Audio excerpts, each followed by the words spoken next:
This is the TSFit power mixer. It's a 20-ounce cup with an 11,000 RPM motor. It runs on 2 AAA batteries that you install by simply peeling off the rubber plate on the bottom. It also has a removable base, which makes the cup and the lid top rack dishwasher safe. To operate the unit, you simply take the lid off. You've got measurement markings on the side. You always make sure to add your liquid first, to whatever your desired level is. Then take your favorite product. You push the power button to create the vortex inside the cup.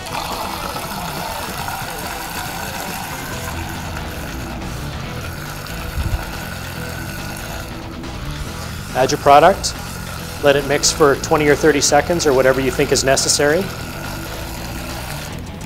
And hit the power button and you're ready to drink.